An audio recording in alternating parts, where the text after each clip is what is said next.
Donc, bonjour à tous, je suis Catherine Weber. Alors, je fais partie de l'équipe de communication à FCBA et ne vous inquiétez pas. Alors, moi, je suis là pour vous présenter FCBA, mais c'est vraiment en deux, trois slides parce que, ben, voilà, vous connaissez, c'est le quatrième cycle, comme le disait Claire. Donc, on va vite et après, je laisserai la parole à Grégoire sur tout ce qui est aspect feu. Donc, FCBA, ça signifie forêt, cellulose, bois construction et ameublement. C'est un centre technique industriel et on a pour mission de promouvoir le progrès technique, participer à l'amélioration du rendement et garantir la qualité dans l'industrie. Donc FCBA, ben, c'est 282 personnes maintenant, réparties sur deux sites principaux, l'un à Champs-sur-Marne et l'autre à Bordeaux. Et puis nous avons également quelques antennes à Nantes, Limoges, Dijon et Grenoble. Nous œuvrons en accompagnant d'une part les industriels et les entreprises à développer leur activité, à innover, tant sur la conception de nouveaux matériaux que sur des process de fabrication ou autres, et également, bien sûr, à s'adapter aux évolutions marché et réglementaires en vigueur, et d'autre part, en accompagnant et en informant les prescripteurs que vous êtes, donc la maîtrise d'œuvre, la maîtrise d'ouvrage, par rapport à tout ce qui est prescription du matériau bois. Donc, le slide suivant. Nous sommes organisés en quatre grands pôles. Un pôle qui concerne vraiment de la filière, tout ce qui est forêt, sylviculture, approvisionnement. Un deuxième pôle sur la première et deuxième transformation, qui sont regroupés au pôle industrie bois construction de Bordeaux, dont Grégoire fait partie. Un pôle aménagement et espace de vie à Champs-sur-Marne. Là, on est sur la partie immobilier, domestique, professionnel, urbain, intérieur, extérieur. Et un pôle transversal qui concerne tous les aspects environnement, santé liés à nos activités. Diapo Ouais, suivante. je- Donc là, c'est un dernier slide pour vous présenter nos différents métiers que l'on retrouve dans chacun des pôles. Ils sont tous organisés de la même manière. Donc, on a de la recherche et du développement. Alors là, on n'est pas sur de la recherche appliquée, mais enfin non, justement, on est plus sur de la recherche appliquée plutôt que fondamentale. Et souvent en partenariat avec un ou plusieurs industriels, ce qui permet bah, aussi de faire du transfert technologique. Et FCBA est le seul organisme de recherche en Europe qui travaille de l'amont de la filière forêt jusqu'à la fin de vie des produits. Donc, on a une partie aussi ingénierie. Donc, c'est tout ce qui est appui technique, consultance, expertise pour les industriels, mais aussi pour les gens de la prescription via Connect Expert, dont Grégoire parlera après, qui permettent de trouver un appui technique à tout type de problématiques. Nous avons également des laboratoires qui mettent à votre disposition un ensemble de moyens et de domaines dans les domaines de l'ameublement, de la construction, de la biologie, chimie, durabilité, cellulose et bien d'autres. Et nous sommes également organisme de formation Calliope et reconnu par les secteurs professionnels. Nos formations sont assurées par les experts des compétences concernées. Vous avez le catalogue sur le site FCBA. FCBA intègre également le bureau de normalisation du bois et de l'ameublement qui participe aux travaux de normalisation au niveau national avec les lois NF, les européens, les normes SEN et internationales, tout ce qui est ISO. Et dernière activité, la certification. Nous sommes organisme certificateur depuis un peu plus de 70 ans. Donc, je vais maintenant laisser la parole à mon collègue Grégoire Pianet pour tout ce qui est aspect feu. Merci beaucoup pour ton introduction, Catherine. Bonjour à tous. Grégoire Pianet, effectivement, au sein du pôle IBC de FCBA, j'officie avec une mission d'ingénieur construction et expert feu dans le registre de la construction bois. Je vais poursuivre ce que vient de dire Catherine en focalisant sur nos missions FCBA, plus dans le registre de la sécurité incendie. Alors, il faut savoir qu'FCBA est un laboratoire agréé par le ministère de l'Intérieur en réaction au feu, dans le domaine de la réaction au feu. Voilà, donc on a deux sites d'essai, un site sur Bordeaux où on va tester tous les matériaux de construction, à savoir les essais Euroclass pour les parois et les sols. On continue à faire du classement en catégorie M pour des éléments d'ameublement. et puis également des mesures de pouvoir calorifique. Et puis sur le site de Champs-sur-Marne, on va avoir des essais-feux plus spécifiques au sujet ameublement avec les mousses, les sièges, enfin, et puis et bien d'autres choses. Euh, une grosse partie de mes missions aujourd'hui, si ce n'est la plus grosse partie, c'est le développement de référentiels et d'outils collectifs pour les systèmes constructifs bois. Les entreprises des filières amont et aval euh, euh, voilà, payent, cotisent et il y a des taxes affectées sur leur activité qui sont ensuite redistribuées sous forme d'études collectives. Et notre mission, ça va être d'identifier des sujets, de mener, mettre en place des études, de les mener en partenariat avec des extérieurs également, et puis de faire émerger des référentiels collectifs, c'est-à-dire qui sont gratuits ou presque, et à la disposition du plus grand nombre pour faire bénéficier toute la filière. Quelques exemples, le guide dont on va parler beaucoup aujourd'hui, ce matin, c'est le guide de la filière sur la sécurité incendie des façades bois, qui est porté par le CSTB-FCBA. Récemment, on a sorti deux études de systèmes d'ETICS, des systèmes d'isolation thermique par l'extérieur sous enduit avec isolant fibre de bois ou PSE ou laine de roche. Tout ça validé sur une structure ossature bois. Donc ça, c'est des appréciations de laboratoire très récentes. On est en train de faire des études sur la réaction au feu des bardages bois, sur la résistance au feu des points singuliers, quand on a des parties courantes dans les ouvrages qui sont caractérisées en résistance au feu, il y a des problèmes sur le chantier, sur les jonctions de ces éléments, et il y a des études nécessaires. On en reparlera un petit peu. Et puis, de nombreuses autres études collectives, dont une très importante qui a démarré il y a quelque temps, qui s'appelle Save Bois, et dont on va parler. J'ai également pour mission on va beaucoup accompagner la filière dans les échanges institutionnels.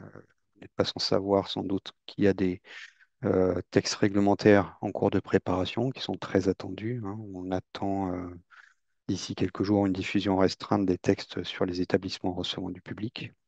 Et on a un délégué interministériel sur les aspects bois, hein, qui a annoncé certaines choses en début d'année et notamment qui a présenté des lignes directrices qui seraient communes aux futures réglementations qui vont être mises à jour, à savoir sur l'habitation, sur le RP, ensuite l'habitation et le code du travail. Donc, on a hâte de pouvoir accéder aux versions consolidées de ces textes. Euh, Lors de nos missions FCBA, ben, je suis également en charge de prestation d'ingénierie, hein, dans le domaine privé. Nous réalisons des appréciations de laboratoire dans le domaine des façades, ainsi que des avis de façade. Les avis de façade, ce sont des appréciations de laboratoire dédiées à un chantier, alors que l'appréciation de laboratoire a une vocation plus générique, plus large, qui peuvent être portées par des privés. Euh, j'ai mis en rouge là l'arrivée assez prochaine, parce qu'on est en train de travailler sur la nouvelle version de l'arrêté réaction au feu du 21 novembre 2002, avec l'apparition des appréciations de laboratoire dans le domaine de la réaction au feu. On va pouvoir, côté FCBA, vous assister le développement de produits en réaction au feu ou répondre à des problématiques de mise en œuvre sur le chantier du point de vue de la réaction au feu avec des appréciations de laboratoire spécifiques.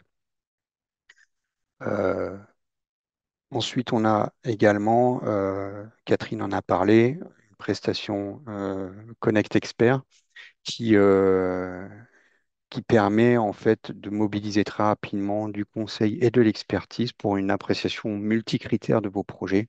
C'est vraiment notre force à FCBA, hein.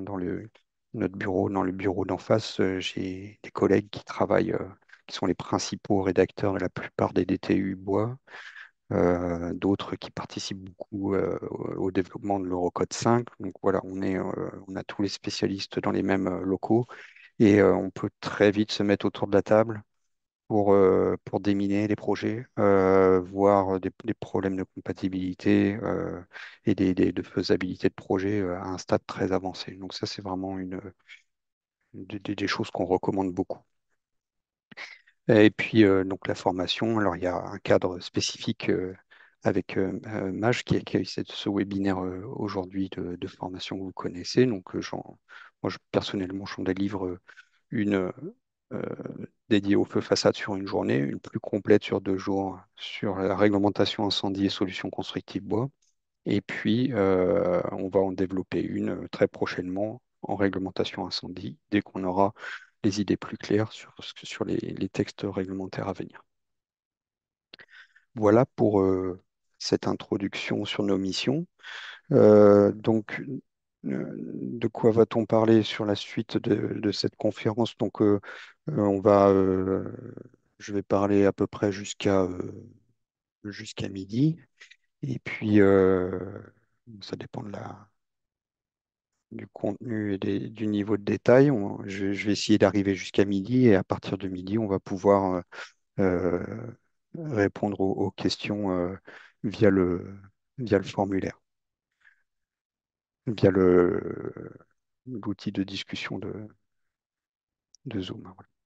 Donc, jusqu'à midi, on va parler de quoi? Alors, je vais faire un bref rappel sur la notion de traditionnalité dans l'acte de construire et se remettre en tête les types de référentiels, bien distinguer leur portée.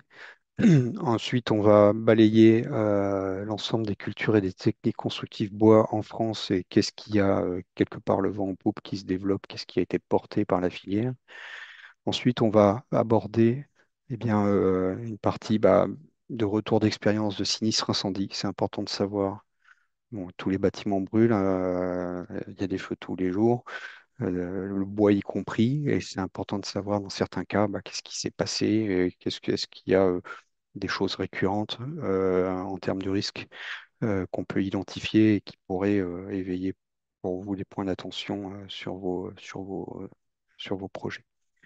Euh, on poursuivra ensuite sur un état des lieux sur la sécurité, une espèce de conclusion sur la sécurité incendie des ouvrages bois aujourd'hui, quel est l'état des lieux, et puis sur comment la filière s'est organisée depuis quelques années pour répondre à ces enjeux. Et ensuite, on va se focaliser sur un sujet qui est assez complexe, hein, il ne faut pas se le cacher du point de vue de l'incendie, qui est le sujet de la façade, et notamment des façades en principe bois et avec des parements combustibles à base de bois. Et donc, on va se remettre en tête les différentes exigences feu façade qu'on va pouvoir trouver sur les ouvrages, essayer de clarifier tout ça et puis faire un focus sur l'objet du guide feu façade bois du CSTB FCBA, qui est un outil central dans ce registre, quoi. Et je terminerai la présentation par le projet SafeBois, euh, dont j'ai parlé tout à l'heure et qui est voilà, la position, le projet de la filière pour les années à venir et pour se consolider encore la sécurité incendie des ouvrages bois. Donc,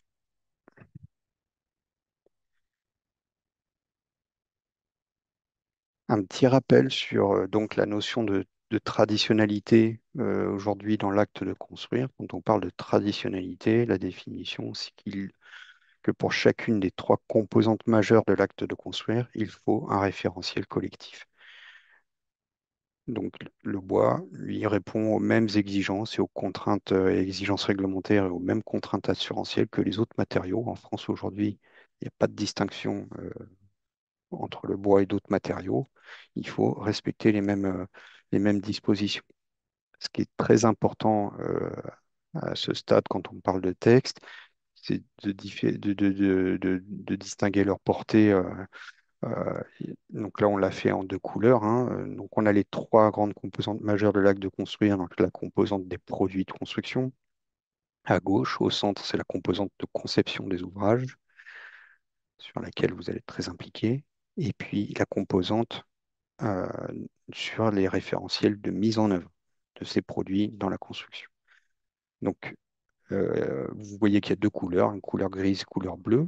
Euh, les référentiels en bleu, c'est tout ce qui relève des exigences des référentiels réglementaires. Ils sont d'application légale. Le non-respect d'une exigence réglementaire, ça peut relever d'un délit.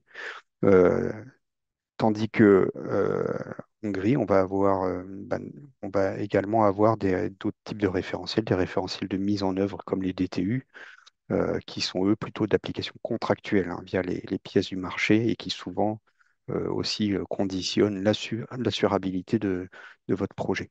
Euh, quelle est la part de référentiel voilà, contractuel et d'exigences réglementaires dans chacune de ces briques? Euh, donc, euh, pour, euh, pour ce qui est la composante des produits de construction, on a un règlement des produits de construction européen qui est d'application obligatoire.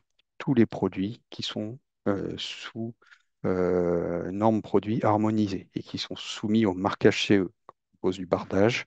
Il faut, dans la très très grande majorité des cas, on a obligation de poser un produit sous marquage CE qui doit répondre et déclarer des exigences spécifiques, notamment en réaction via des fiches produits. Euh, à l'échelle de la conception, ben, on va avoir toutes les réglementations qui vont s'appliquer, sismique, thermique et incendie évidemment, avec un outil normatif de conception qui est l'Eurocode 5, qu'on a mis en gris parce que c'est pas réglementaire, mais il l'est quasiment parce que l'Eurocode 5 est cité dans les arrêtés de 2004 sur la résistance au feu. Donc cet Eurocode là qui permet de concevoir à chaud ou à froid, dimensionner à chaud et à froid les ouvrages bois. Donc l'Eurocode 5 pour le bois. Et puis, à l'échelle de la pose, des référentiels de mise en œuvre, eh ben, ce sont des référentiels non réglementaires hein, qui s'appliquent, à savoir l'ensemble des DTU. Donc ça, il faut garder ces différentes classes en tête. Et on va poursuivre par les cultures et techniques constructives bois en France. Hein, quel est l'historique déjà sur laquelle on se base depuis 50 ans? On a principalement une culture, enfin deux cultures qui se sont développées. Une culture ossature bois de petite portée, avec des maisons individuelles, des petits ouvrages collectifs, et puis des ouvrages avec des charpentes, euh, des ouvrages de beaucoup plus grande portée, et qu'on a beaucoup dans le paysage, hein, des gymnases, des entrepôts, des piscines, tout ça existe depuis bien longtemps en structure bois. Le feu, c'est pas quelque chose de récent dans ce registre-là, hein. Il fallait, pour ces ouvrages-là, même s'ils sont pas très hauts, quand même répondre à des exigences de résistance au feu, hein, de 15 minutes à minima pour les habitations jusqu'à une demi-heure pour certains ouvrages de la deuxième famille en particulier. Donc ça veut dire que depuis tout ce temps-là, il fallait quand même justifier d'une certaine résistance au feu.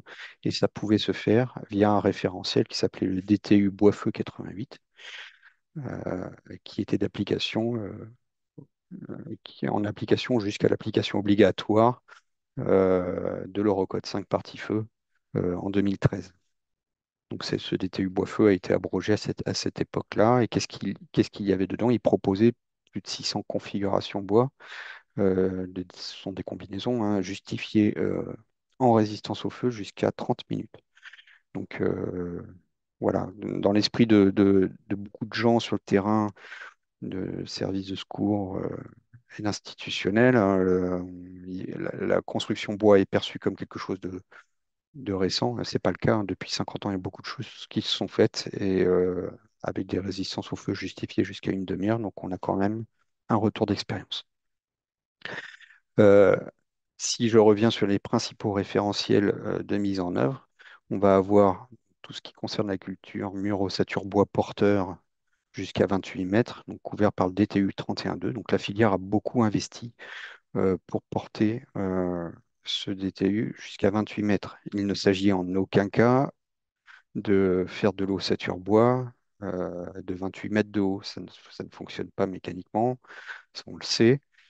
Et pourquoi il a été porté jusqu'à 28 mètres? Bah, ça vise surtout le marché de la surélévation, c'est-à-dire de l'ossature en surélévation de l'existant, hein, dans des zones tendues, ou alors de l'ossature en surélévation en neuf, par exemple avec une mixité bois-béton.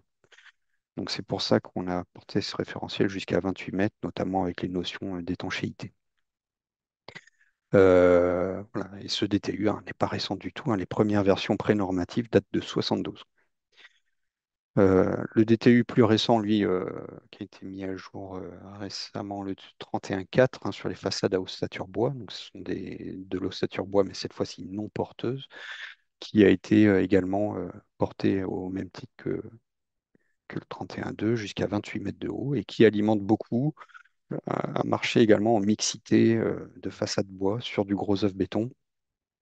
Ce sont des choses qui se pratiquent beaucoup. euh, et puis qui permet également un développement industriel important sur les systèmes de revêtement valide sur FOB. On a une grosse demande dans ce registre-là, d'avoir des parements compatibles avec ces façades ossature bois. Dans le domaine des différents systèmes constructifs, on va trouver également tout ce qui est système poteau-poutre, portique, qui est porté par le DTU 31, qui est une solution robuste et économe en matière, hein, et qui peut être associée à d'autres référentiels bois. Euh, on peut, par exemple, associer ça avec des planchers en panneaux massifs lamellés croisés, donc c'est les fameux CLT, qui ne sont pas sous DTU aujourd'hui, hein. Ben, ça va venir, mais ils sont encore sous avis technique et DTA, mais ça a quand même, c'est pas neuf, hein, le CLT, ça a plus de 30 ans d'existence. Et voilà, on a également de nombreux développements en mixité bois-bois et bois-béton, où quand on va, voilà, ces CLT, ces poteaux-poutres vont permettre de monter beaucoup sur la hauteur, et on associe très souvent ces systèmes constructifs avec des noyaux, des bases d'ouvrage en béton et des noyaux béton verticaux qui permettent d'accueillir, de sanctuariser les évacuations verticales, les cages d'ascenseur. Donc voilà un peu pour le paysage de ce qui se développe aujourd'hui, euh, sachant que la filière a des objectifs. La filière bois a des objectifs en matière de construction et de part de marché. Aujourd'hui, son plus gros objectif, c'est tout ce qui est de 8 à 28 mètres. On ne cherche pas à faire tout de suite des tours Eiffel en bois. Le but, c'est au moins sur le secteur jusqu'à 28 mètres de pousser au maximum ce développement. En marge de ça, on va parler sécurité incendie et sinistres. Euh, voilà, les sinistres qu'on a pu avoir et qui ont touché quelque part la construction bois. Alors quand je parle de sinistres, et notamment ceux qui ont marqué le développement de la construction bois, il y en a deux qui viennent en tête initialement et qui ne concernent pas le bois, mais qui ont eu des impacts majeurs en France sur la réglementation des façades des habitations et de leurs travaux de rénovation. Là, on parle des arrêtés, des deux arrêtés du 7 août 2019. Donc, c'est le cas en 2012 de la tour Mermoz à Roubaix, qui est un immeuble, vous voyez là, de la quatrième famille. Donc, on est jusqu'à 50 mètres de haut, dernier niveau de plancher. Euh, Après ça, on bascule dans l'IGH, hein, pour l'habitation. Euh, c'est un feu qui s'est déclaré tranquillement au R+1. Donc, il y a eu un seul décès, mais si ça s'était passé la nuit, ça aurait été bien, bien plus grave. Et ce feu a été très rapidement hors de contrôle et s'est propagé via des loggias euh, très, très rapidement à travers des panneaux isolants, hein, avec une lame isolante issue des produits isolants issus de la pétrochimie. Donc là, clairement, on a beaucoup d'ouvrages qui ont été rénovés en France de cette nature-là, avec des isolants qui n'ont pas forcément été recoupés en façade. Et ça a levé déjà beaucoup d'interrogations à l'époque. On a commencé à se rendre compte qu'on avait peut-être isolé un petit peu trop vite et sans trop se préoccuper de la sécurité incendie. Et puis on a eu un exemple malheureux qui a suivi à Grenfell à Londres, avec cette fois-ci près de 80 morts. Donc ça a eu un retentissement mondial. Et ce sont ces événements qui ont entraîné les arrêtés du 7 août 2019 pour l'habitation, et un durcissement qui a du coup indirectement impacté la construction bois parce que bah, les parements en bois sont également combustibles et donc visés par ces arrêtés. Donc on va repartir sur des sinistres plus bois qui ont, voilà, qui sont beaucoup cités par les autorités civiles, les pompiers en exemple. Euh, c'est des exemples que je livre en chronologique, hein, et puis le but, c'est pas de faire peur, hein, c'est de voir bah, sur chacun des sinistres, qu'est-ce qui, en rouge, là, qu'est-ce qui a pu être défavorable, hein, du point de vue de la propagation du feu, et puis ça permet peut-être d'identifier une catégorie d'ouvrages avec un peu plus de sensibilité. Donc ça, c'est important d'avoir ça en tête. Donc là, c'était un deuxième famille à Lavelanet avec 3 décès. Et on voit que c'était un ouvrage avec bardage bois sur support bois. C'était un feu d'origine volontaire euh, sur un véhicule qui était garé sous l'ouvrage. On avait des bâtiments dans le rez-de-chaussée permettaient de garer des véhicules. Donc là, en termes de conception, on avait quand même une, une analyse de risque qui aurait pu laisser prévoir qu'il y avait un danger de ce point de vue-là. Donc ça, c'est un exemple qui est cité. Un autre exemple qui est beaucoup cité, c'est ce feu de façade à Draguignan en 2019, où là, c'est pas un bâtiment en bois, c'est un bâtiment en gros œuf béton. Par contre, il y a énormément en façade d'éléments bois, d'éléments rapportés en bois. Là, on parle des claustras, des brises-vues, des brises-soleil, des plattelages, tout ça. Ce sont des éléments qui échappent un petit peu aux conditions de réaction au feu exigées sur les parements et qui peuvent poser, quand il y en a beaucoup, des problèmes de cet ordre-là. On a eu des feux très très importants avec un départ de feu sur un balcon. Il faut savoir que ça a donné lieu à une expertise judiciaire. On a été missionné, nous, FCBA, pour voir s'il y avait analysé des éléments bois carbonisés, voir s'il y avait des écarts au CCTP par rapport aux produits bois utilisés, hein, parce que s'il y a une aggravation par rapport à ce qui était prescrit dans les pièces du marché, bah, voilà, en termes d'assurance derrière, ça a de nombreux impacts, hein. Donc c'est bien de le savoir. Euh, un sinistre qui a eu lieu en pleine période de canicule en 2022, 2 jours heureusement, il n'y a pas eu de décès. C'est un autre collectif de deuxième famille et des premières familles en bande, avec des isolants combustibles, notamment des parties en isolation thermique par l'extérieur en polystyrène côté première famille, puis côté deuxième famille, gros foisonnement de bois, on a déjà le bardage, plus des éléments rapportés des garde-corps en bois et des sous-faces de balcon en bois. On voit qu'on voit à travers, hein, après le feu. Il faut savoir que ces sous-faces de balcon, ce sont des éléments, ça fait partie des éléments les plus aggravants sur la propagation du feu en façade. Euh, donc ça, c'était peut-être un ouvrage qui était conçu avant 2019. Il faut savoir qu'avant 2019, on pouvait utiliser le bois de façon beaucoup plus moins cadrée qu'aujourd'hui. Et tous les permis de construire d'après le 1er janvier 2020, voilà, sont soumis aux nouvelles dispositions de ces arrêtés de 2019. Donc on a encore bah, des bâtiments et des feux de bâtiments qui ont été conçus avant, et puis on aura aussi des feux sur ceux qui ont été conçus après. Un autre cas de figure, on revient sur du gros œuf béton à Toulouse. Donc alors des fois, il faut faire gaffe aux amalgames dans la communication, hein. On entend immeuble bois en feu à Toulouse, donc ça n'a rien à voir avec du bois, c'est un ouvrage en béton avec une isolation thermique par l'extérieur. Là, on voit les plots de colle du PSE. Tout ce qu'il y avait en bois ici, c'était des éléments rapportés très légers. Mais pourquoi j'ai mis cet exemple? C'est parce que c'était un départ de feu en pied de façade, a priori un scooter. On voit que ces éléments légers, bah, ils sont léchés par des flammes, bah, ils ont propagé assez rapidement. Il faut garder en tête que des éléments massifs vont mettre plus de temps à s'échauffer et à brûler, alors que des éléments légers en bois, assez fins, peuvent produire des propagations beaucoup plus rapides, hein, comme on le voit ici.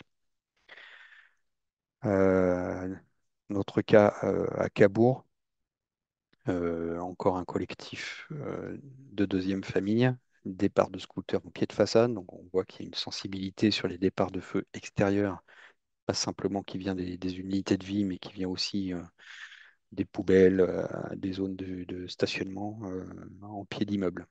Ça, c'est un sujet à avoir en tête. Et on a une grosse aggravation avec une propagation dans les combles. Alors, on a un aspect euh, propagation feu sur les bardages bois sur support bois. Il faut savoir que le bardage bois, euh, pour justifier d'une euroclasse D sur un support bois, c'est très compliqué. Ça, on arrive à l'obtenir sur support incombustible, par exemple sur une plaque A2 utilisée côté extérieur, mais sur un voile de stabilité, un panneau OSB, c'est beaucoup plus compliqué. Euh, donc là, c'est un cas qui n'a pas aidé. Puis ensuite, on a aussi des points de sensibilité de pénétration du feu de l'extérieur vers l'intérieur qui s'est propagé à l'ensemble des combles. Donc ça, c'est un sujet qui va probablement être appréhendé dans les prochaines évolutions réglementaires. Euh, Ça, c'est un cas à Montreuil. Pareil, sans décès, heureusement, bien que ça se soit passé la nuit.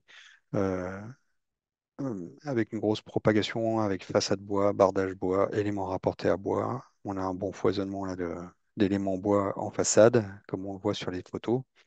Euh, Ce cas-là est important. Pourquoi? Parce qu'il y a eu une intervention extrêmement longue et difficile. Plus de 60 personnes évacuées sur l'îlot. Là, ce qui est entouré en jaune, c'est qu'on voit que la façade concernée, bah, elle est très isolée. C'est à la conception, c'est des choses qu'il faut regarder. C'est-à-dire, est-ce que faut se mettre à la place des services de secours. Comment est-ce qu'on va pouvoir intervenir si cette façade-là est en feu? Bah, là, c'est ce qui s'est passé dans le cas de l'espèce et ils ont eu beaucoup de mal à accéder, ce qui a bah, aggravé la propagation du feu, le temps qu'ils puissent mettre en place des moyens suffisants, quoi. Donc ça, en termes de conception, c'est pas nécessairement cadré réglementairement, mais il faut garder en tête ces difficultés potentielles. Un cas beaucoup plus récent et qui a eu de gros impacts en France, c'est un feu de bâtiment bois à Grésy-sur-Aix en 2024, en août 2024, un collectif de deuxième famille qui a impliqué plusieurs ouvrages, hein. On a à droite un ouvrage qui a été complètement rasé par le feu et avec cette fois-ci des propagations au tir. C'est-à-dire que l'ouvrage a brûlé, il y a eu du rayonnement thermique, hein, c'est un des modes de propagation du feu. Et ce rayonnement a chauffé à distance un autre bâtiment qui s'est enflammé à distance. On peut avoir des éléments bois qui sont dans une ambiance de 20 degrés, mais qui reçoivent du rayonnement thermique d'un feu proche et qui peuvent s'enflammer à distance. Gardez ça en tête. Donc beaucoup d'éléments bois mobilisés sur ce cas-là, des grosses destructions. Il faut savoir que cet événement-là, qui a été très marquant, si ça s'était passé la nuit, ça aurait été, je pense, beaucoup plus. Ça aurait eu un retentissement encore plus fort, évidemment. Ça a déclenché des travaux d'analyse spécifiques, notamment du CSTB, hein, qui ont été demandés par le ministère de l'Habitation, et ça a été suivi d'annonces du délégué interministériel sur des principes directeurs de la future réglementation. Ça, c'est un cas d'étude sur lesquels s'appuie la future réglementation. Un autre cas intéressant est trait en 2025, là, on est sur des choses récentes. euh, Collectif de troisième famille, avec une propagation en façade, mais on voit que là, c'est une propagation au droit de balcon, avec des bardages bois, des balcons, des éléments rapportés, 60 personnes relogées. Il faut savoir que le guide feu façade, on en reparlera plus tard, lui, il traite de la partie courante, hein, des parties sans balcon aujourd'hui, et que là, quand on a des balcons, il faut que ce soit justifié par ailleurs. Euh, et ça peut mener à des propagations importantes si on utilise trop de bois, notamment en sous-face. On va changer un tout petit peu de sujet. Là, on était sur des sinistres d'ouvrages construits. Et aussi, on a aussi des feux de chantier, hein, qui posent problème aujourd'hui. On en a un assez connu à l'école de Montfermeil, euh, donc en région parisienne, avec un bâtiment entièrement rasé, qui est en structure poteau-poutre, plancher CLT, isolation en boîte de paille. Euh, donc, quel est le problème? de ces ouvrages en chantier, bah, c'est qu'ils ont une grosse sensibilité au feu parce que voilà, on a beau avoir un clos couvert, les encapsulages et les compartimentages ne sont pas encore finalisés. On a du combustible réparti sur le site. Il y a tout ce qu'il faut pour qu'un feu se propage et de façon non détectée s'il n'y a pas des moyens de détection adéquats. Donc là, c'était un départ de feu a priori volontaire, hein. Il y avait du squat, des problèmes de sûreté. Mais bon, ça a pas mal ébranlé le monde de la construction bois également, hein, et il va falloir une prise en main rapide sur des sécurisations du bois sur les chantiers parce que bah, il y a une sensibilité du bois, il ne faut pas se le cacher euh, à ce stade-là. Il y a eu la même chose à Biganos récemment en Gironde. Euh, donc chaque cas a des particularités, hein, mais voilà, il y a une sensibilité qu'il ne faut pas oublier. Et puis il y a aussi éventuellement des impacts internationaux, des événements internationaux hein, qui peuvent continuer d'arriver. Il y a eu un feu de bâtiment dramatique en Turquie en début d'année avec du bardage bois toute hauteur qui n'était probablement pas recoupé. Et puis en plus en station de ski, donc avec des délais d'intervention, des difficultés d'intervention importantes. Ça résonne avec des cas en France, des grosses difficultés à mettre à réhabiliter des ouvrages de grande hauteur avec bardage bois, notamment dans nos stations de ski. On a pas mal de soucis de remise en conformité sur ce sujet-là, euh, qu'il va falloir, dont va falloir se préoccuper rapidement. Et puis il y a également bah, des feux de très très grande ampleur, hein, comme à Los Angeles en 2025, sur 150 kilomètres carrés de feu, qui lèvent en France des questionnements, des problématiques de protection des habitations, notamment par rapport aux feux extérieurs, et qui amènent évidemment des questionnements sur l'emploi des matériaux combustibles en façade. Donc ça, il n'y a pas eu de conséquences directes pour l'instant, mais dans les prochains textes, il peut y avoir des choses qui arrivent dans ce domaine. Voilà pour ce qui est des sinistres. Donc si on essaye de faire une synthèse de tout ça, le matériau bois utilisé en apparent façade, euh, donc on a pu le stigmatiser assez fortement par rapport à un retour d'expérience aussi très fourni sur des isolants à base de pétrochimie en France et à l'international. Mais bon, on n'a pas aujourd'hui de. J'ai présenté quelques cas, mais bon, on n'a pas encore de sinistralité évidente. Mais on va voir après sur les détails que trop de bois en façade, eh ben, ça donne des difficultés à le justifier. Et puis attention à la phase chantier, c'est vraiment hyper important et il faut s'en prémunir. Et il y a d'ailleurs des guides de prévention hein, très bien faits qui assez didactiques hein, à diffuser au plus grand nombre dans un projet qui sont disponibles, notamment auprès de la FFB, en attendant que des référentiels plus spécifiques ne voient le jour. Donc pour faire la synthèse et un état des lieux hein, sur le risque incendie des ouvrages bois, donc on a quand même une situation qui a été recadrée depuis les arrêtés de 2019, et puis pour tous les ouvrages visés par l'IT 249, hein, parce que l'arrêté de 2019 c'est l'habitation, et l'IT 249 c'est un outil hein, de justification de la propagation du feu en façade qui s'applique aussi bien à l'habitation qu'à l'ERP. Et, euh, et donc une situation recadrée également avec un large appui sur le guide feu façade bois CSTB-FCBA qui est devenu un outil de référence. Donc pas de sinistralité réellement émergente, hein. On rappelle qu'il y a beaucoup de bois construit depuis 40 ans en France et on n'a pas levé de sujet publiquement depuis ce temps-là, même si on a des sinistres qu'on a vus qui posent question. Donc c'est ça, les retours terrain et les préoccupations principales des services de secours. Aujourd'hui, ce sont des points de vulnérabilité pour les façades bois, donc apparemment en bois surtout. Ouais, et c'est surtout l'habitation de la deuxième famille aujourd'hui qui pose question et qui va être soumis à des évolutions. Euh, donc on a vu quoi? On a vu la sensibilité par rapport au départ de feu en pied de façade vis-à-vis des éléments en bois en façade. C'est peut-être une voie intéressante que de neutraliser le bois au moins sur les premiers niveaux, le rez-de-chaussée, voire le premier niveau, pour prévenir ce risque-là. Euh, des éléments bois rapportés en façade et des habillages, ça va être probablement, on voit que ça revient très souvent dans les sujets quand même, et ils sont peu cadrés réglementairement.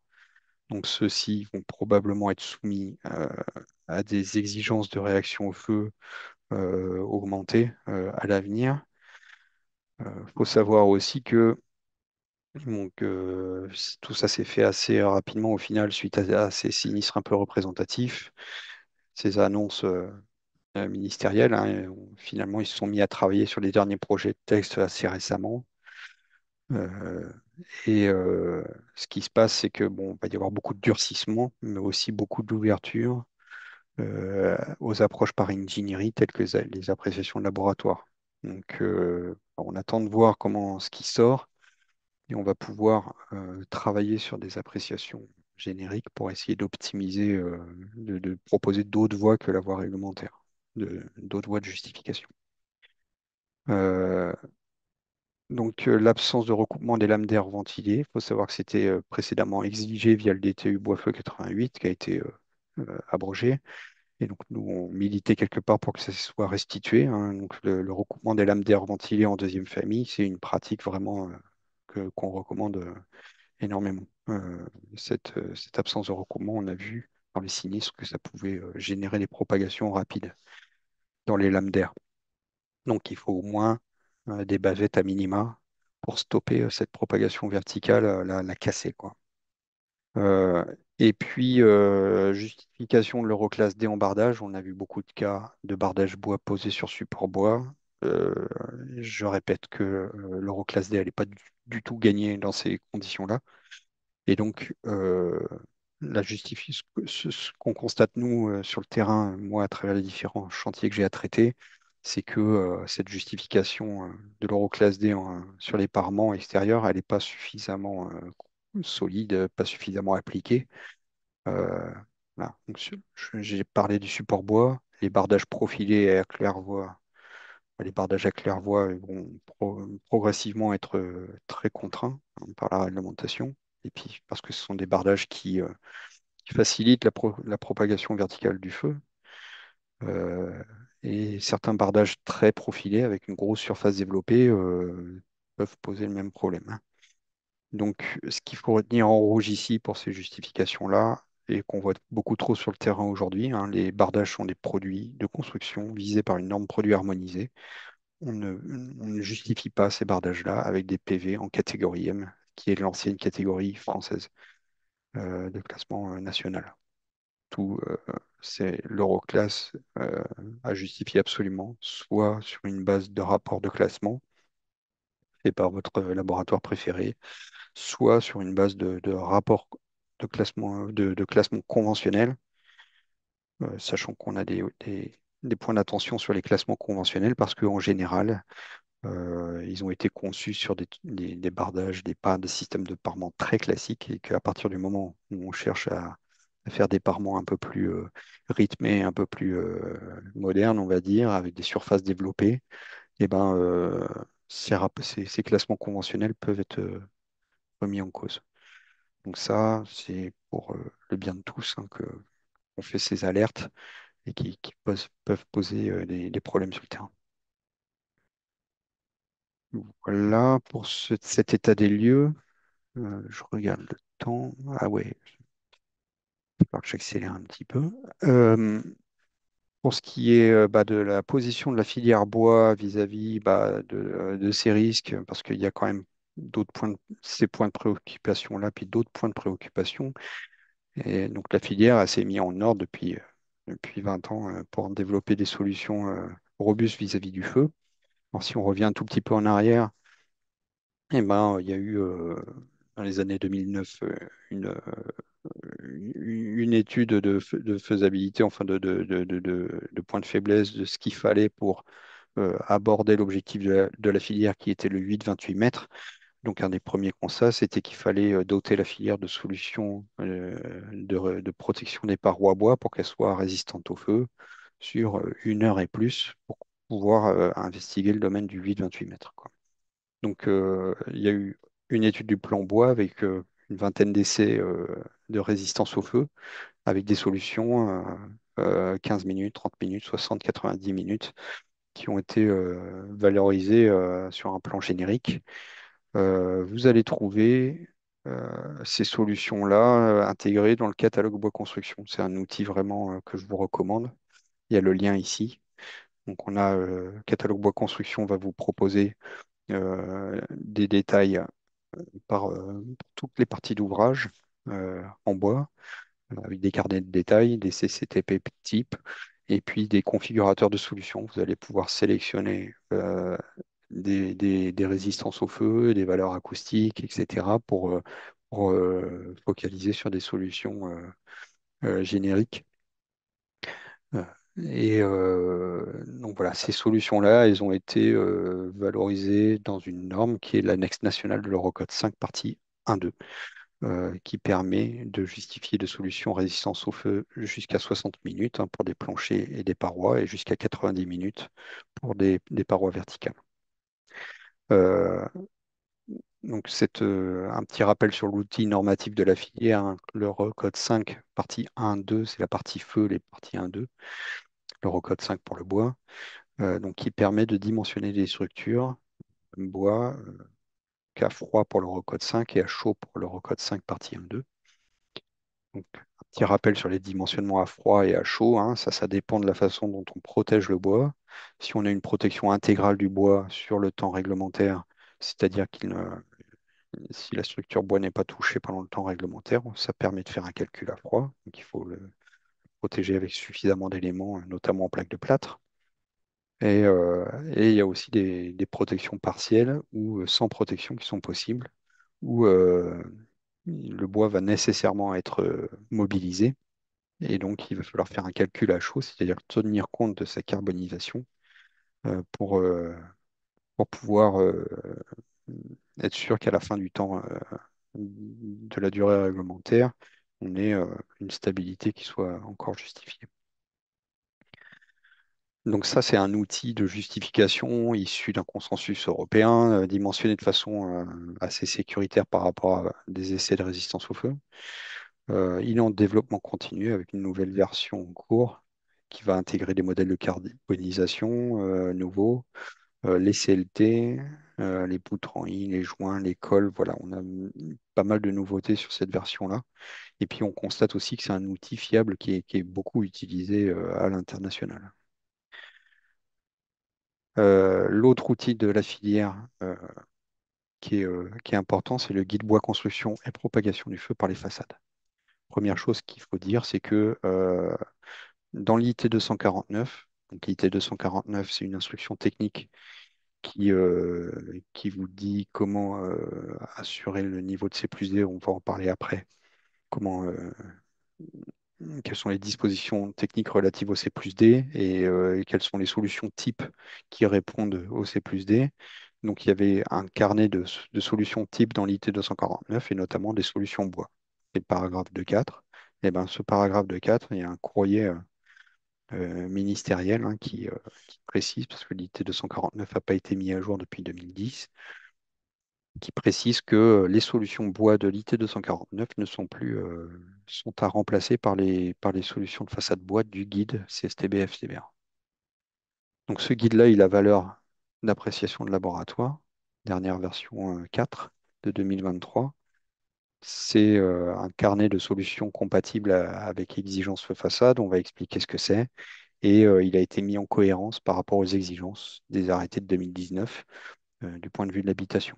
C'est également un guide qui est très utilisé et qui sert de référence à plein d'APL, d'appréciation de laboratoire propriétaires, c'est-à-dire c'est des appréciations où il faut installer le bardage d'un tel ou, je ne sais pas, l'écran, un écran d'un tel sur le système pour pouvoir en bénéficier.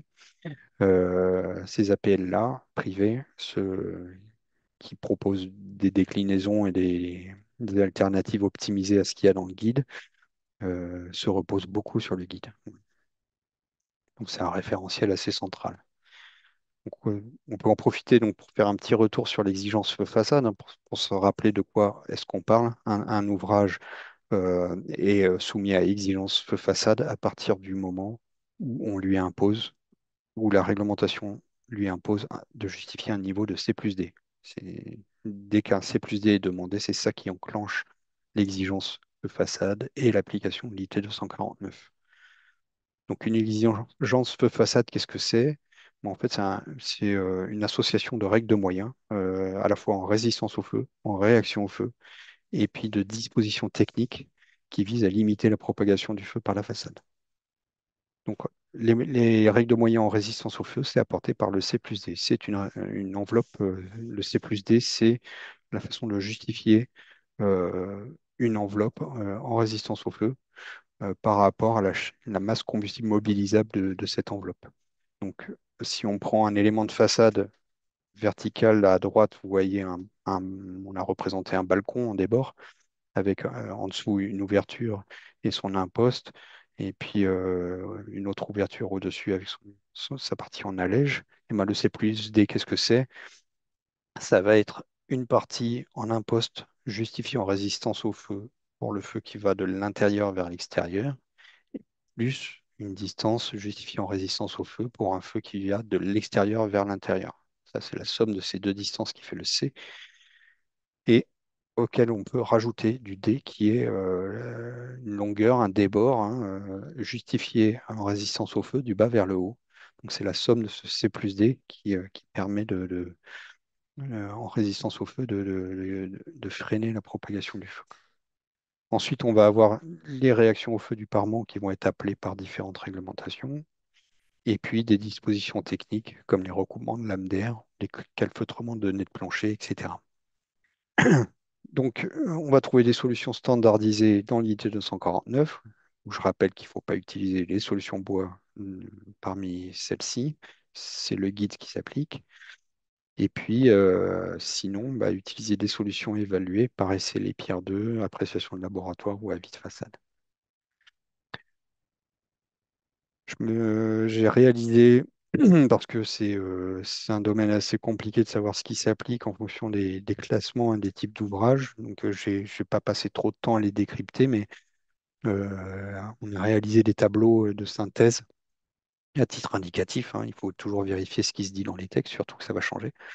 Euh, donc, pour l'habitation, les ERP et le code du travail. On va essayer de se refaire un petit paysage des exigences. Aujourd'hui, où est-ce qu'on peut utiliser du bois, notamment en bardage? Eh ben, c'est possible en première et en deuxième famille. Euh, En première famille, on peut utiliser du bois indistinctement. En deuxième famille, on est obligé aujourd'hui d'avoir une justification en Euroclasse D, soit par un rapport de classement, soit par un classement conventionnel. Ensuite, on va avoir en troisième famille, depuis 2019, on ne peut plus utiliser de bois comme ça, comme avant, en façade. Il faut le justifier avec une appréciation de laboratoire. Donc, si vous avez du bois dans le système constructif ou en parement, eh ben, vous pouvez, mais il faut le justifier avec une appréciation qui peut être générique, privée, de différents registres. Donc ça, c'est en troisième famille. Et en quatrième famille, donc là, c'est troisième famille, vous savez, c'est jusqu'à 28 mètres dernier niveau de plancher. Et au-dessus de 28 mètres dernier niveau de plancher, on a la quatrième famille, jusqu'à 50 mètres. Euh, Est-ce qu'on a le droit à du bois en parement extérieur en quatrième famille? La réponse est non. Mais est-ce que ça interdit le bois pour autant dans le système constructif? Non plus. On peut utiliser du bois dans le système. Euh, Par contre, il faut le justifier également par une appréciation. Donc ça permet aujourd'hui de faire, on a plusieurs ouvrages assez représentatifs à Bordeaux, notamment de 50 mètres qui sont en structure bois, mais avec des parements, des vêtures, hein, des parements qui sont incombustibles. Donc voilà et vous allez trouver dans les différentes colonnes, hein, dans les différents cas, est-ce qu'il y a une exigence de C plus D, une exigence de recoupement de lame d'air des bardages ventilés, ou nécessité de calfeutrer le nez de dalle. pour les façades filantes. Si on fait le même exercice pour l'ERP, bon, vous savez que c'est un exercice plutôt compliqué à travers l'interprétation de ce qui est dit dans les articles CO et CO20. Donc le CO20 vous dit que on peut utiliser du bois Euroclasse C sur vos ouvrages euh,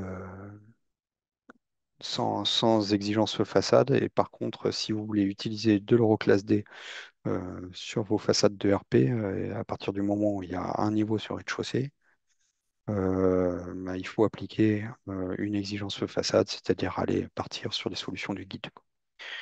Avec une problématique sur les simples rez-de-chaussée, enfin un niveau sur rez-de-chaussée, aller appliquer le guide là-dessus, pas super pertinent. Donc on attend des nouvelles réglementations, une clarification sur ces points-là.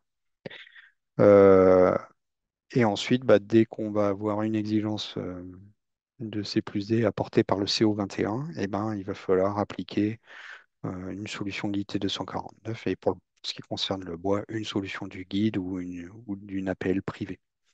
Donc, on rappelle, hein, les solutions du CO 21, c'est ouvrage de plus de 8 mètres, dernier niveau de plancher, application du C plus D, local à sommeil au-dessus du premier niveau, application du C plus D, sachant qu'il y a des cas de dispense hein, qui dépendent en fonction du mode de compartimentage. Si vous avez un cloisonnement traditionnel, on peut échapper au C plus D. Sinon, si un SSI de catégorie A, c'est également une condition qui permet. Mais il faut quand même savoir pour les ouvrages bois avec bardage bois qu'à partir du moment où il y a du bardage bois et au moins un niveau sur rez-de-chaussée, l'application d'une APL est quasiment inévitable hein, et du guide façade. Et pour le code du travail, c'est beaucoup plus simple parce que là, il n'y a aucune exigence de moyens écrit dans la réglementation. Elle ne vous dit pas comment faire. Elle vous dit simplement que les bâtiments et les locaux sont conçus et réalisés de manière à permettre en cas de sinistre, en troisième point, la limitation de la propagation de l'incendie à l'intérieur et à l'extérieur des bâtiments. Ça, c'est ce qu'on appelle une réglementation par objectif. On vous dit l'objectif, mais on ne vous dit pas comment faire. Donc, c'est là qu'on est un peu le plus libre en ERT. Bon, c'est en code du travail. C'est aussi là où il y a peut-être le moins de risques. Il n'y a pas de local à sommeil et puis les gens connaissent l'ouvrage.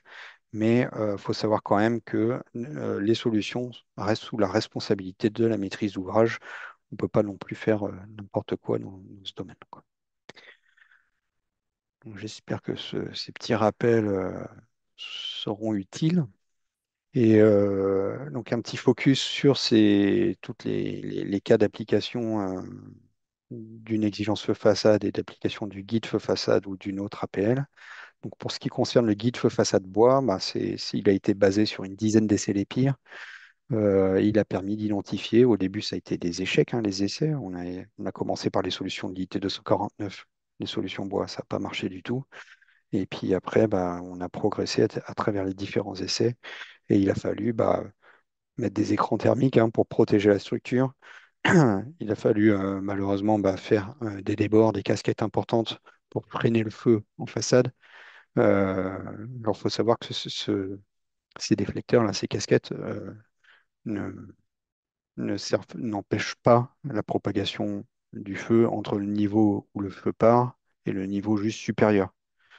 Le niveau N+1, il est toujours sacrifié, hein. Ça, c'est dans les arrêtés de laisser les pierres, etc., c'est reconnu. Par contre, l'objet du déflecteur, c'est vraiment de protéger le N+2 du feu qui part au niveau N. Donc là, on a un exemple d'essai qui fonctionne, c'est-à-dire qu'après 30 minutes de feu, on n'a pas de propagation du feu au deuxième niveau. Ça, c'est l'objectif de laisser les pierres qui sous-tend toutes les solutions du guide, quoi. Donc ces fameux déflecteurs, on est obligé, sinon ça ne marche pas. Et puis les obturateurs de lame d'air. Dans certains cas, il faut boucher la lame d'air en situation de feu pour éviter propagation trop rapide. Et on a des systèmes intumescents hein, on sait que c'est ouvrageux, que c'est cher, mais il y a une certaine une gamme de solutions. On n'a pas d'autres solutions pour l'instant. Donc, il faut savoir quand même qu'on peut moduler notamment les déflecteurs en travaillant sur l'euroclasse de réaction au feu. Meilleur est l'euroclasse, moins il y a besoin d'avoir de débord de déflecteurs. Donc on peut aller sur l'euroclasse B, C, voilà, ou voire A2 hein, sur du support bois. Euh, Ensuite, pour ce qui concerne les solutions de bardage bois, bon, on va trouver deux grandes familles hein, pour essayer de s'y retrouver dans les solutions du guide, parce que c'est pas évident. Et ben, en fin de compte, on va voir qu'il y a deux familles. Une famille de bardage mince en 2022, ces solutions ne nécessitent ni obturateur ni déflecteur, mais ça demande un déflecteur bois renforcé. Euh, et les bardages épais, hein, supérieurs à 26 mm, qui n'ont pas besoin d'obturateur et ni de déflecteur. Enfin, si, il y a besoin, pardon, il y a besoin d'un obturateur, mais il n'y a pas de déflecteur renforcé. Donc, c'est pour essayer de classer les solutions. De toute façon, vous avez à la fin de la dernière version du guide des tableaux d'appropriation hein, qui sont là pour faciliter la lecture parce qu'avant, c'était pas évident. Des warnings, il y en a toujours hein, sur les solutions collectives. On optimise comme on peut, mais ça ne couvre que la partie courante, hein. On ne justifie pas les balcons avec le guide. Et ça ne couvre pas le bois structurel apparent à l'intérieur des locaux. Ça, c'est un problème récurrent dont il faut qu'on s'approprie, quoi. Euh, voilà, on est passé rapidement sur ces aspects façades. Je vais revenir sur un état des lieux un peu plus général sur les ouvrages bois et sur l'avenir. Depuis 2020, qu'est-ce qui s'est passé? Ben, on a une perception d'inadéquation de la réglementation face au développement récent de la construction bois. On a vu qu'il y a une multiplication des projets. Alors déjà, c'est très poussé vous le savez, par les réglementations énergétiques. Mais on a voilà, également les chantiers bois des JO 2024 qui ont énormément poussé pardon, dans ce domaine. Voilà, une perception des autorités civiles sur est-ce que notre réglementation a vraiment été pensée pour ces bâtiments-là? On pense que non. Et donc, sachant que du point de vue réglementaire, bah, les choses n'ont pas bougé depuis 2013, où souvenez-vous, c'était l'époque du choc de simplification qui a eu conséquence quelque part bah, de geler le développement réglementaire. Donc la réglementation a été stoppée, tandis que les projets ont continué à se développer. Donc pour répondre à ça, qu'est-ce qui s'est passé? Ben, il y a eu du développement de doctrines locales. Ça a commencé en Gironde avec les projets de grande tour dont je vous ai parlé.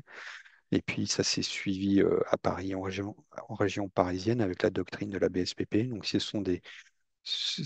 des référentiels qui ont été créés sans le concours de la filière bois et des laboratoires agréés, hein, donc qui sont pas optimisés, hein. C'est des dispositions qui sont assez majorantes.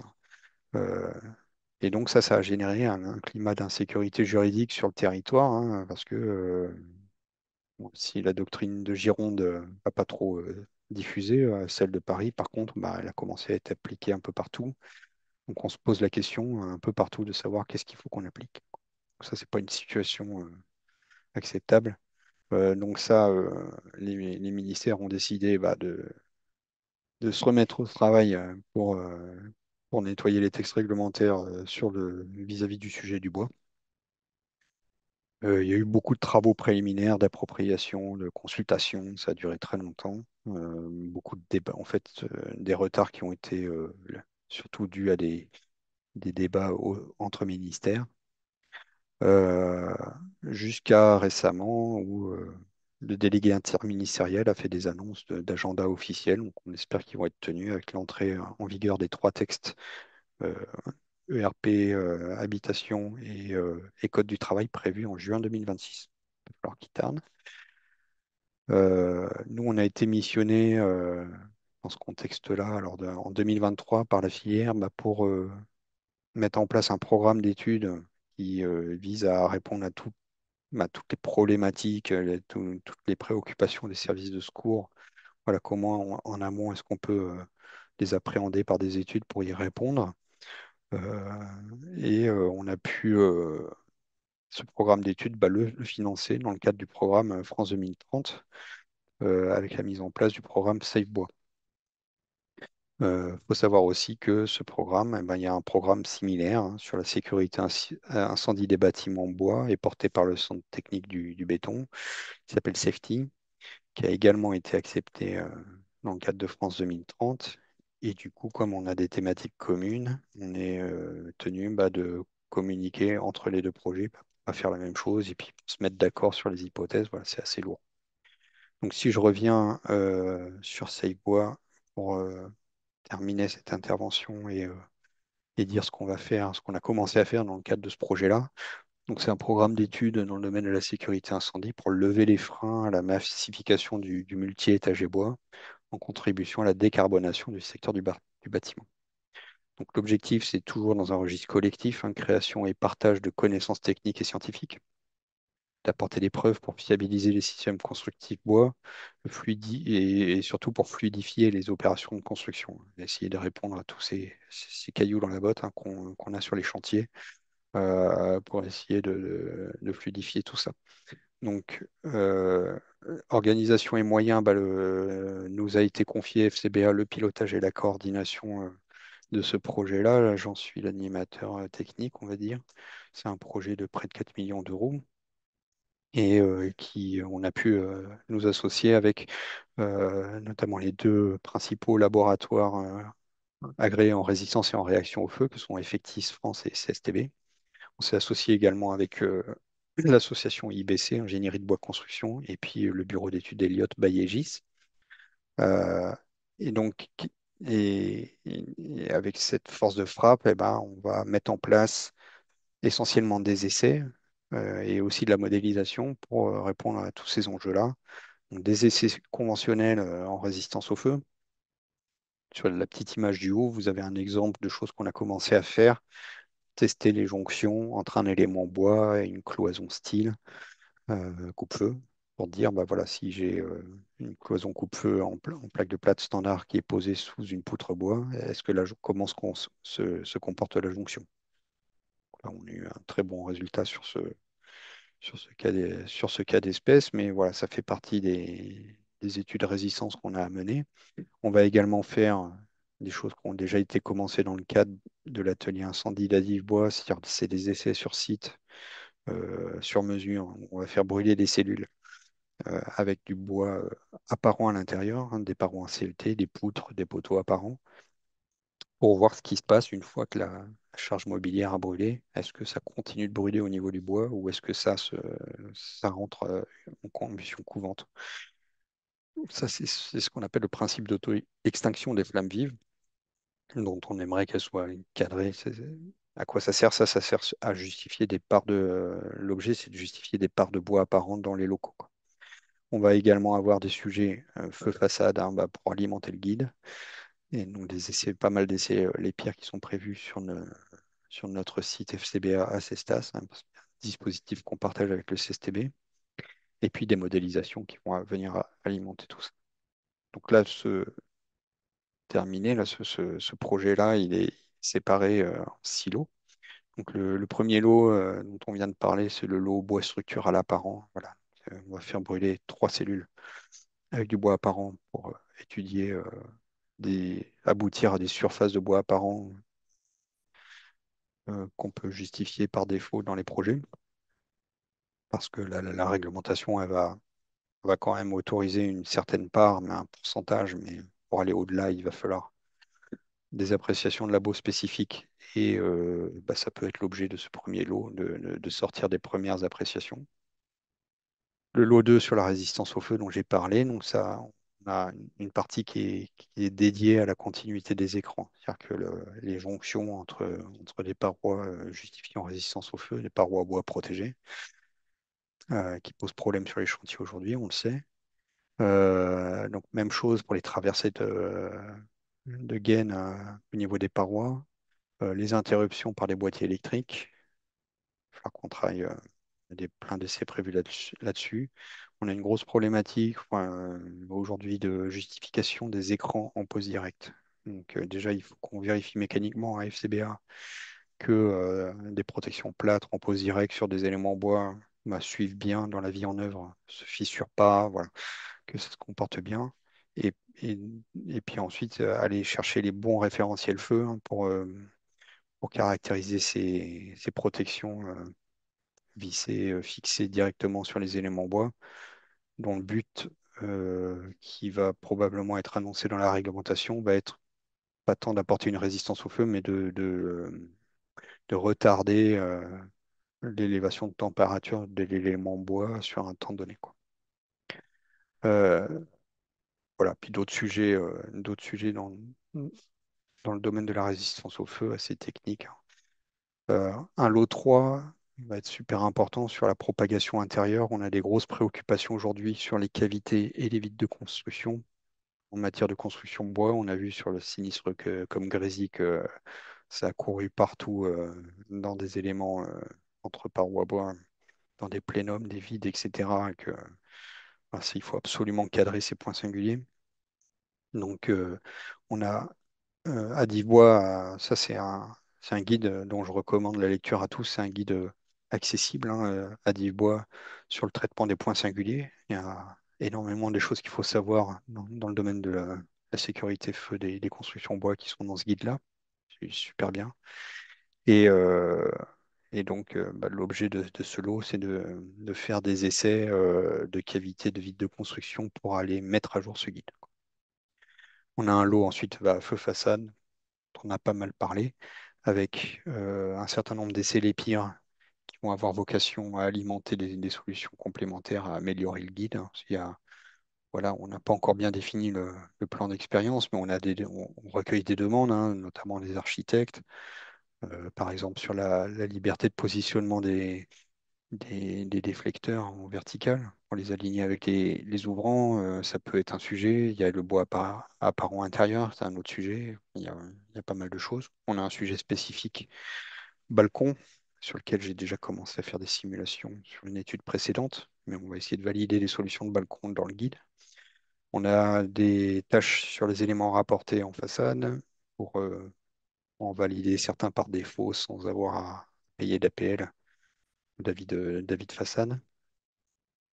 Des dispositions standards pour le recoupement des villes en deuxième famille, ça résonne avec un autre sujet de tout à l'heure. Et puis aussi, on a un sujet un peu qui me pose question sur le développement d'un nouveau essai façade européen.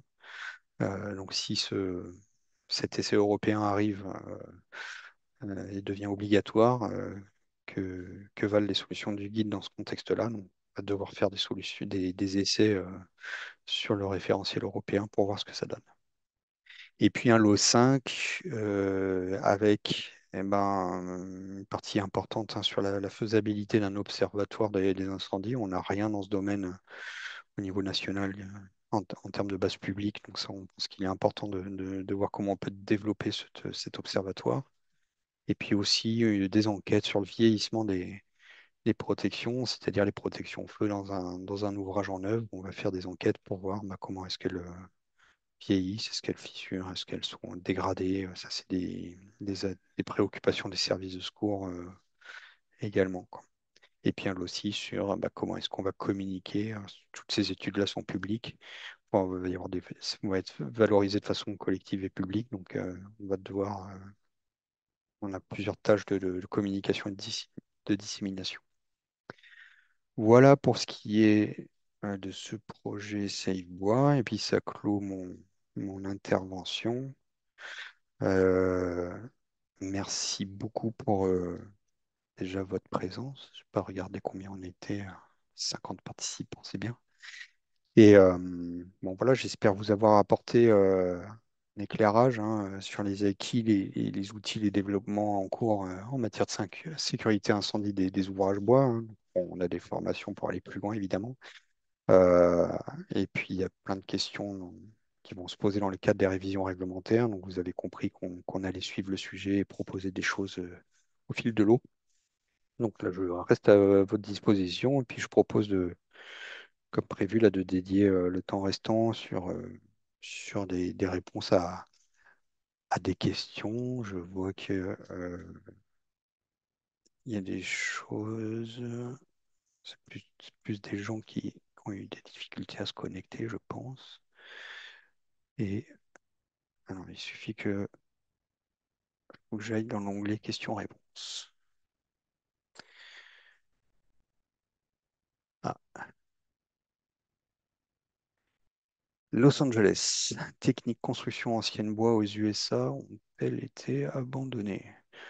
Je pense. Ça, je sais pas trop. Donc c'est tellement répandu ces techniques de construction. Je pense qu'il n'y a rien qui a été abandonné. On est vraiment sur les balloon frames, là, des techniques légères qui sont très répandues partout là-bas, contrairement chez nous.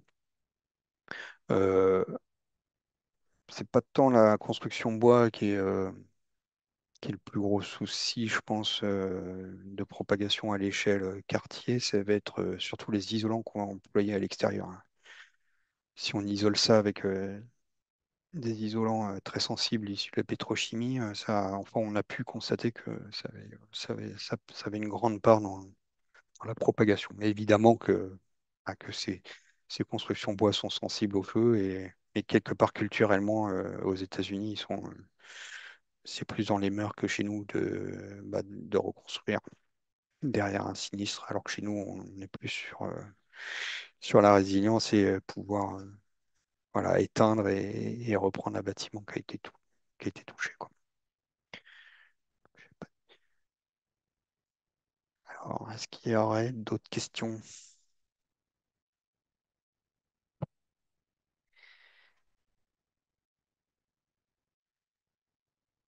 Les parties latérales des balcons, bonne question. Euh, Aujourd'hui, les balcons, dans la réglementation, ils sont abordés que sous l'angle de la stabilité des éléments porteurs, horizontaux ou verticaux. Il va y avoir quelques modifications de ce registre-là dans les évolutions de texte, mais euh, ça va plutôt être cadré sous l'angle de la réaction au feu de ce qu'on va mettre sur ces parties latérales. Euh, Par contre, là où la question est importante, c'est vis-à-vis du guide feu façade. J'ai dit que tout à l'heure bah, qu'elle était pas, il était applicable qu'à la partie courante et pas au balcon. On va travailler sur les balcons dans le cadre de Save Bois pour alimenter le guide feu façade avec des solutions de balcon en partie courante. Et par contre, dans le plan d'expérience qu'on est en train de faire, on se rend bien compte que là où ça pose le plus de problème, c'est sur la jonction, l'arrêt de balcon, la jonction partie courante des balcons. C'est probablement là-dessus qu'on va travailler dans le cadre de Save Bois et du guide feu façade. Euh, Dans le cadre d'emploi de bardage sur mur à ossature bois porteur, les panneaux de contreventement ignifuges sur les meubles peuvent-ils permettre de considérer? Alors, pareil, bonne question. Euh, oui, tout ce qui permet un peu de ralentir la contribution du feu sur le panneau de contreventement est bon à prendre pour garantir le dé.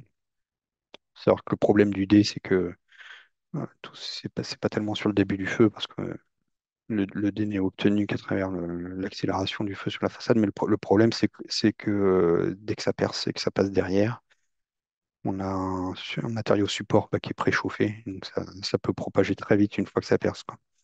Donc, si on peut retarder l'inflammation du parement vis-à-vis de contreventement, par exemple, c'est mieux.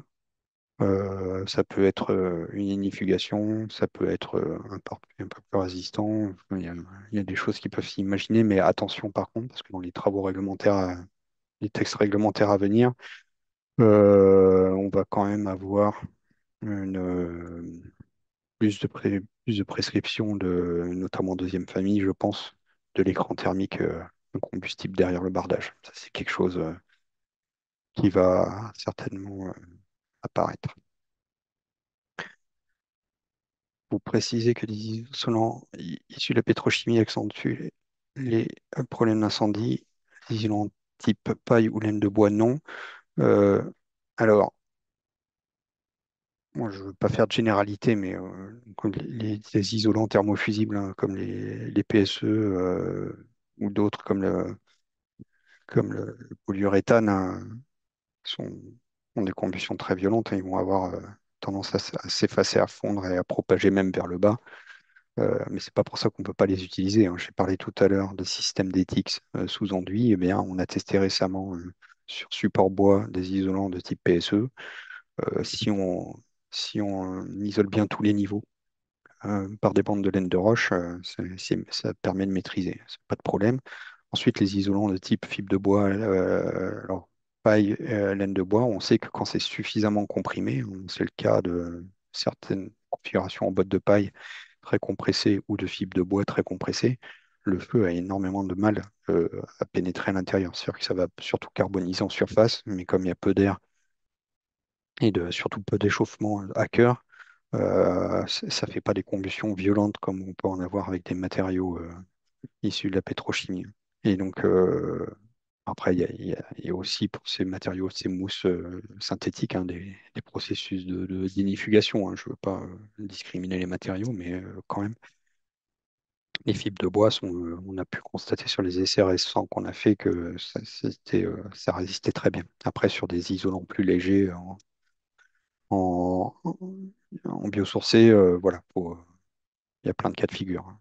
Je ne veux pas faire de généralité. Le C plus D n'est pas satisfaisant en latéral, oui, alors ça c'est un sujet, oui. La propagation latérale, elle a été un petit peu abordée à l'aune des arrêtés de 2019, on la cite, on dit juste qu'il faut faire attention, sans donner d'objectifs, de règles de moyens. Donc nous aujourd'hui, quand on fait des APL, des essais LEPI, on est obligé de dire si la propagation latérale est satisfaisante ou pas. Euh, mais le C plus D de base sans, voilà, effectivement ne le garantit pas. Ça pareil, ça va être appréhendé aussi par la réglementation il y a eu certaines annonces qui, qui tendent à penser qu'il y aurait aussi dans certains cas des recoupements de vides verticaux pour limiter la propagation latérale, quoi.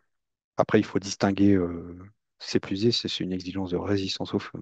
Donc, pas satisfaisant en latéral. Faut pas confondre le C plus D et l'exigence sur la résistance au feu de l'enveloppe avec la réaction au feu de l'enveloppe.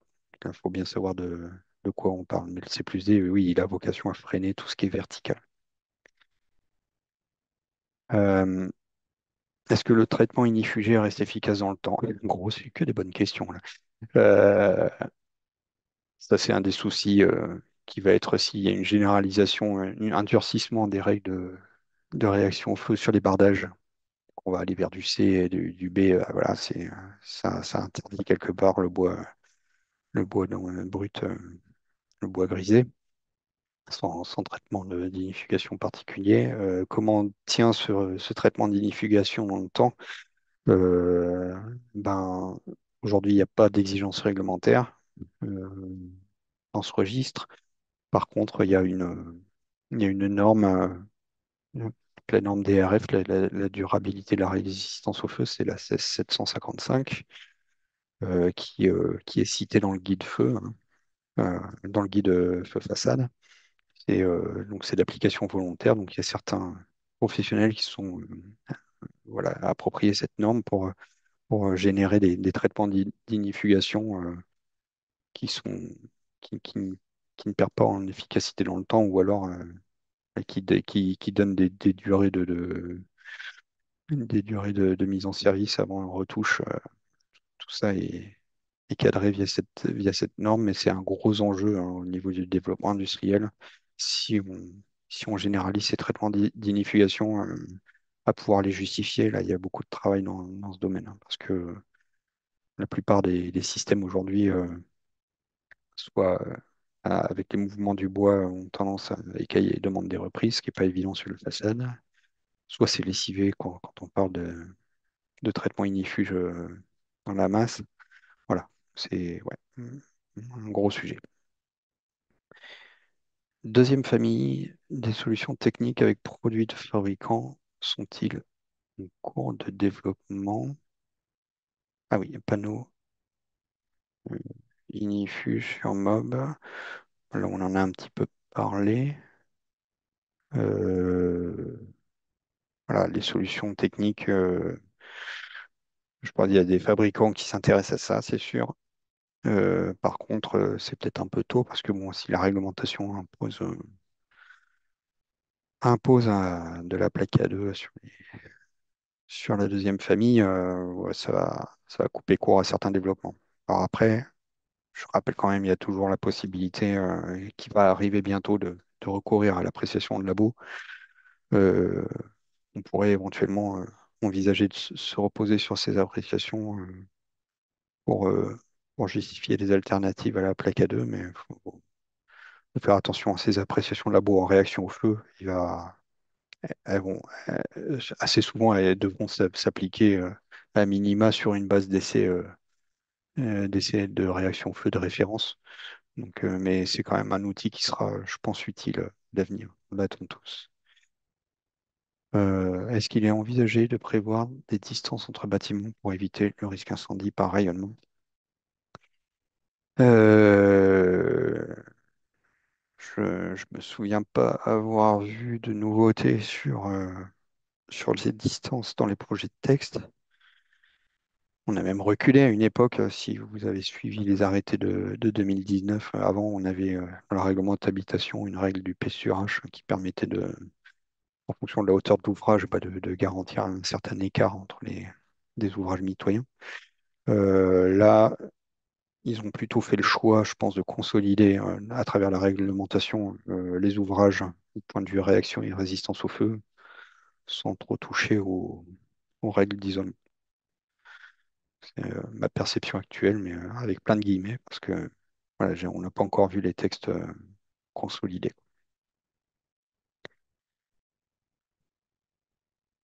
Voilà, voilà. Bon, bah, il est midi 29. Je pense qu'on est allé au bout de l'exercice. Je ne sais pas si Claire veut reprendre la main pour la clôture. En tout cas, voilà, les questions en tout cas sont très, très pertinentes. Et si vous avez d'autres questions par ailleurs, vous avez mon mail, mais bon, faut pas trop.